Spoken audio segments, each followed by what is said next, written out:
I knew this was going to be one of those nights that's 10 pounds in a 5-pound sack. But we'll get Excuse me. But he's got to be talking about you. Enough about my anatomy. So I was going to ask actually for you to throw out a price.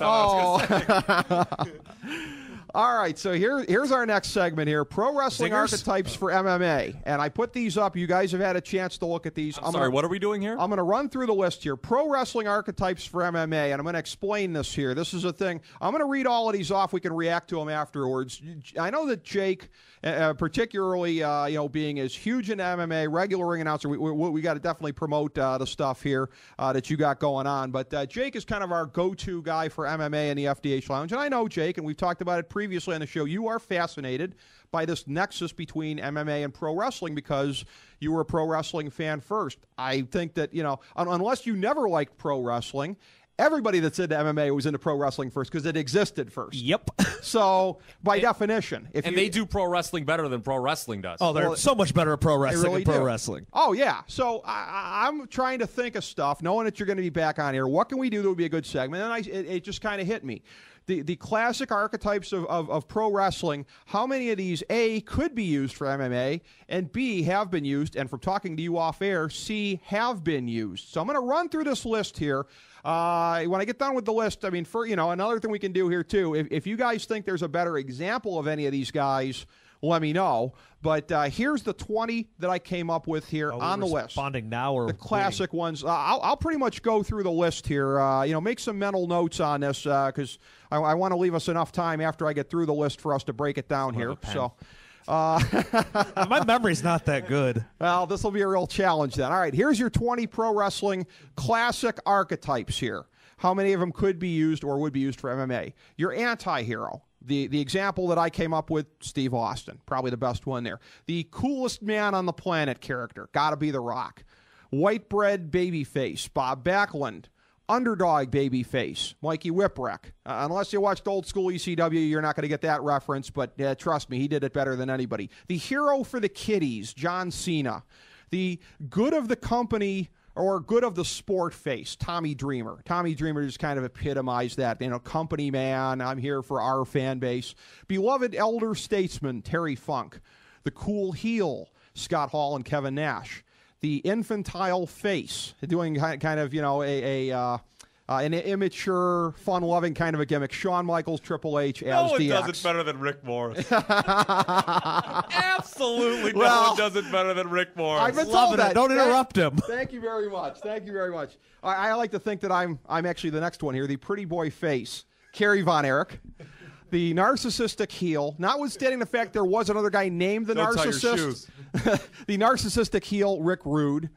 Anti-American villain, Nikolai Volkov. Went with him. Classic old school Nikolai Volkov. The effeminate heel. I don't think this would work in MMA at all. I think it would work great, but there isn't one. Okay, well, Adrian Street, I thought, was the best version of that. The weird, scary foreign dude, Abdullah the Butcher. Now, it's different than foreign savage, Kamala.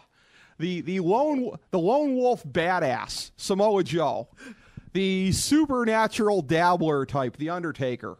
Blue-collar hero, Dusty Rhodes. The saloon brawler, Bruiser Brody. And the troubled tweener, Mankind. So there's our list of 20. First of all, are there any on here that you would dispute or think anybody else is better than any of those 20? No, they were pretty good, actually. Okay. I mean, most of the times I knew who you were going with. I mean, the only thing is, Rick Rude is the archetype, I think, for what you were talking about, even though, the narcissist, I think, would be by definition, when you say the narcissist, it's like, okay, it's going to be Lex Luger, and then you're like, Rick Rude. It's like, well, yeah, obviously. No, that would be abysmally failed face push. Yeah.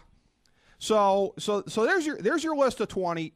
So we were talking about this off air a little bit earlier tonight, Jake, and you indicated some of these have been used. So in terms of, but nobody's ever been pushed that way, and nobody ever will. You can't do that. So? No, you can't do that at MMA because MMA fans will crap on it. You can't push someone specifically. In Japan, you can. Japan guys have pushed with interesting gimmicks. For example, Alberto Del Rio, before he was Alberto Del Rio, was Dos Cara, and he fought MMA in Japan with his Lucha Libre mask on. Okay. And they would never allow that. The UFC, they would maybe I guess, that would work as a heel type. I mean, you saw how hated Brock Lesnar was just because he was a pro wrestler when he showed up. He might be your tweener, by the way, Brock, because you got half the audience out there who likes him because he was a pro wrestler, and your MMA purists who hate him because he was a pro wrestler. It's interesting how that dynamic works. But on the topic of some of them, like, what was the first one? It was the anti-hero. I would go with Nick Diaz on that one, as I had mentioned to you earlier. Nick Diaz was the bad boy in the UFC, got tossed out of the company, went to Strikeforce, and I was arguably, in many people's eyes, the number 2 welterweight in the world. Yeah, but you know who always has come across to me as the Steve Austin of MMA? Chuck Liddell. Yeah, it's probably because of the look and whatnot. But there were a lot of ones that Liddell could fit in there. I was thinking Liddell would be the Terry Funk role now. No, that's Randy Couture. That's Randy Couture. Yeah, that's Randy Couture. Because he's so beloved. Okay. I mean, Randy Couture could do. I mean, he could come out, take a dump in the octagon, and they still. I was actually thinking Chuck Liddell more of the blue collar or the beer swilling one. Actually, Tank Abbott's the beer swilling. Yeah, Salute Brawler. There's your Bruiser Brody. Hughes is the blue collar one to me. I was thinking him more of like the all-American face. Like, there's a lot of shit. Because like the coolest guy on the planet. I gave that one to Rampage because Rampage just seems like the guy you want to hang out with. You know which one? You know which one? Absolutely. Just I can pigeonhole somebody. Was the company man, the Tommy Dreamer archetype? I'm sorry, this is it's Rich Franklin. Rich Franklin is like the biggest. He is the biggest UFC company man ever because he had such a big role. You know, when the UFC exploded, they had such well-established champions with Liddell, Franklin, and Hughes, and Rich, really hasn't done much since then of note. I mean, he got knocked out by Anderson Silva, but he's always been, he's got a guy with the reputation of good fights, and he always, he'll take on any comers, and he'll do, and it seems like he'll step in on a short notice for Dana White. And not only that too, he's a great representative of the sport and of the UFC because he used to be a school teacher. Yes. He's an intelligent guy. I mean, he was on our show. Yes, the man knows what he's doing. The man's a very good close personal friend of mine. Yes, I know. Yes. Do you know what archetype does not work in MMA? I want to hear it because Supernatural Undertaker. Yeah, that doesn't fit. No, because they've tried. They actually have somewhat tried it, and not just the UFC, but in Strikeforce, and it never works. Wow. And I don't know if it's the audience or because there may be a smarter audience, or whatever. Is the standard anti-American heel? It seems whenever they bring a highly regarded foreigner in, whether it be a Fedor or, anyone over from Japan, that guy gets cheered a lot. He gets the babyface superstar reaction. I don't think the anti-American, I mean, you know what's funny about that? That's hilarious because what it reminds me of, and for as much as the MMA purists want to crap on pro wrestling, that reminds me of East Coast indie fan. This is awesome. In many regards, that's true. In many regards, it is like that because the East Coast indie fan is the same thing as the MMA fan in being that they respect a good fighter. They want to see a good fight. If you suck, they'll crap on you no matter where you're from. Yeah, exactly. They don't really care that was about a great follow-up by you, Ricky. One of my favorite ill-fated heel turns in MMA, by the way, was the GSP heel turn on Matt Hughes, where he's like, "I was not impressed with your performance," it was like no one bought it. They're like, "You're such a nice guy. No one's gonna buy you as a heel." It didn't work. MMA mic work. Yeah, it was awful. It was like, what the hell? I was not impressed. And you could tell afterwards, he's like, "I'm sorry, I didn't mean that." Yeah, that's like when they had Bret Hart. That's like when they had Bret Hart come out saying WWE Universe. It's like, come on, all right, you were made to say that. We'll give you a mulligan. One of the things on there, however, that does fit a perfect role as a heel, as the narcissistic heel, Chael Sonnen.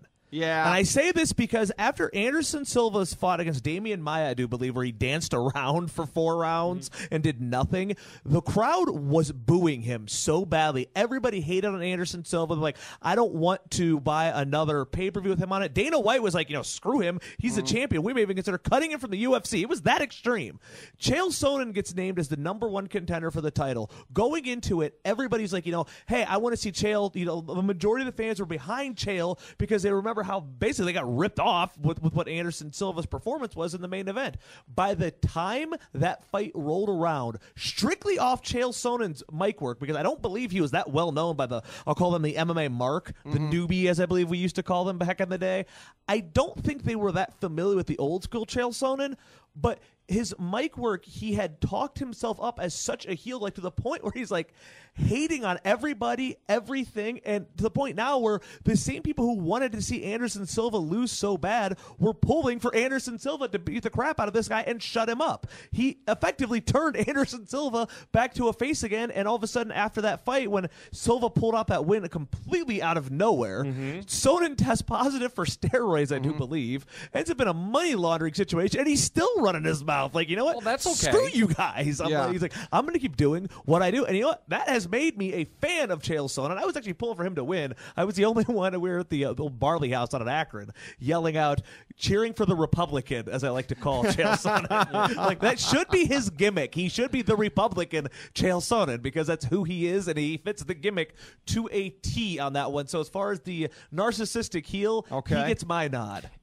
You know, when I think of heels in the MMA, I think of one guy. That was a great example, but I think of Tito Ortiz. Yeah, he's a great heel. I don't know if he's the whole Nash prototype is cool, because I don't know, because he tries to be cool, I think, and people kind of like... in his era he was cool, but not anymore. He's kind of not anymore. Kind of like Kevin Nash. You know, I mean, let's be honest, true. okay? Yeah. You know, no one's... I mean, although Coach Kevin Nash and the Alex Shelley promo were outstanding. Some of Kevin Nash's finest work. That was really good. But, you know, Tito, to his credit, you know, a lot of people are like, I don't want to see Tito Ortiz. Who's he beat? He always draws. I mean, you know, the show in Seattle...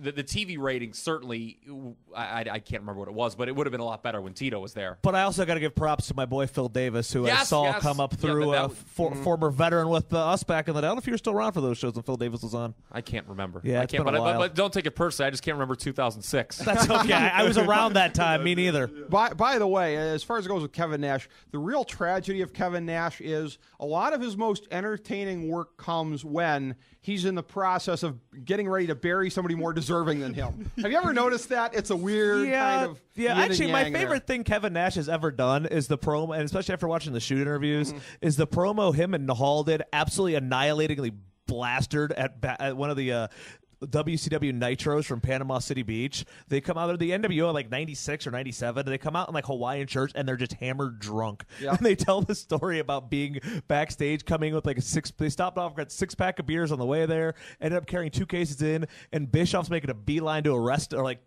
tell basically no more partying, and they end up at Hogan's trailer, and like they come out, and Kevin Nash's first line of the promo is, "Hey guys, show all love to the fat chicks too. They need some loving out there." I was like, Kevin, I forgot how great I remember that was. I remember that the Sandman thought they were very irresponsible. But as far as it goes with the white bread baby face, I don't really see that. This is what I wonder. Well, see, here's the thing though. Bob Backlund, all right, and there was no MMA in the 70s, or at least as we understand it now. But if there had been collegiate wrestling champion similar to Brock Lesnar, Bob Backlund is a guy who you could imagine in a different era going into MMA. He's the epitome of the cornbread, white bread babyface. Is that sellable on any level? I don't think so in the year 2011 in any pro wrestling, MMA, whatever. But I mean, could there be? In MMA, it is. I mean, the thing with MMA, because a lot of your wrestlers are like that. Just because purist, wrestling purist guy. Like Matt Hughes. We talk about Matt Hughes. Matt Hughes would kind of fit that bill. Yeah, they don't. I don't think the MMA crowd, what Jake's saying, craps on that concept like the wrestling concept. That's just part of the nature. I mean, I guess it's you're either a thug that's been arrested 7 times or you're not.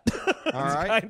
One of the things that's with it. A couple of the characters that are archetypes that weren't on the list that did pop into my head. One of them was the journeyman who has been around way too long and should hang it up, and he most recently did. Was, I think in pro wrestling I would have given that award to Jake the Snake Roberts or a Greg the Hammer Valentine. In MMA I'm giving it to Ken Shamrock. If you wanted a journeyman, that would be Dennis Stamp. I'm not even booked. Yes, Dennis Stamp. But stop that. In MMA I would give that to Ken Shamrock, who supposedly retired after the third time Tito Ortiz beat the crap out of him, and I believe he is still taking poundings in like South Africa or something like that. You realize that no one, by the way, just laughed at that joke outside of Amarillo, Texas, Ricky. Okay, I understand. All right, yes, I understand. As long as I can make the folks in the room laugh, that's all I care about. My good friend Chad Repack will be very proud of me. What I'm about to say here. What? You know who Chad actually Repack? fits the white bread baby face thing? Who? Is John Jones, actually. He just seems like a real... Remember when he... Yeah. Even though he's obviously African American, he would be a black and you know, still. you know, I mean, and I say Chad Repack would be proud because he hates how like white players can only be compared to white players and black, and so, you know, he's not the only person who's made fun of that. But you know, here's a guy who just saved like an old lady in the park right before he wins the light heavyweight title. Like that's, I mean, is there anything more white bread upstanding than that? He's a superhero, right? And when he was told, you know, you're going to get the title shot after the fight before he beat Shogun, he was like, oh my, like he felt like he was like so overwhelmed. It's like, come on, like you didn't know you were getting a title shot, like you know. Well, speaking of another one on there too, the Savage Foreigner. I didn't think this would really fit, but I'd go Thiago Silva because he took a recent P test and he's not human. We've still yet to determine what he is, but he's not human. Those are ones that I don't think work in MMA. It was a joke. Get back to me when he starts painting a crescent moon on his belly. But two closing thoughts for me. Incredible. That would be awesome. We're at the top of the hour. Two closing thoughts. One would be on the subject of the ones that wouldn't work here. And we joked about this before. The effeminate heel. But if you were to get a thing, you were to get like a squishy guy coming out there doing giving a kiss to his opponent after he beats him. The only thing that came close was the guy who tried to kiss Heath Herring in Pride.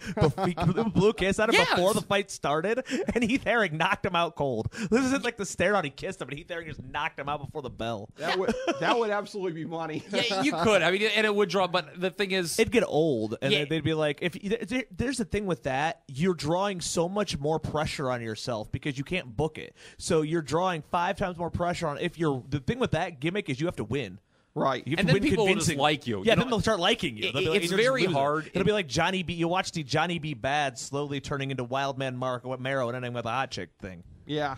That was a very strange transition, was it not? Yes. Yeah, yes it was. But he got really, but you know what though? Just like in MMA where the thing was, I think it was based on the fact that he actually got kind of good. You know, people forget, you know, when he first started, Johnny B. Bad was terrible. But you know, when by the time he went to WWE, he was a pretty good worker. I mean, he was doomed by injuries and by the fact they had a, you know, lovely wife. But very nice. Well, the final point that I had, it's not even an MMA point. We'll wrap it on this note while we're awaiting here. Bret Hart should be giving us a call momentarily here. What you mentioned about white athletes can only be compared to white, black athletes to black. That's why I always joked about Byron Leftwich. If he didn't win an NAACP Image Award, should have.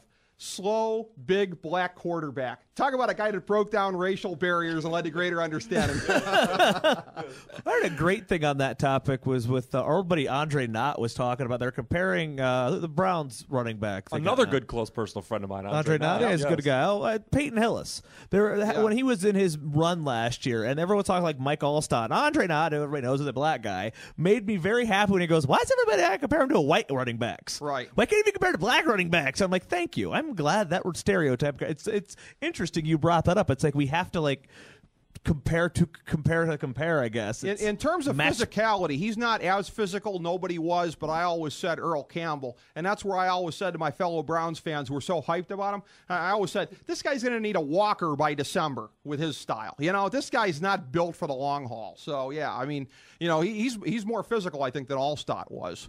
But you're right. People want to go for that easy comparison.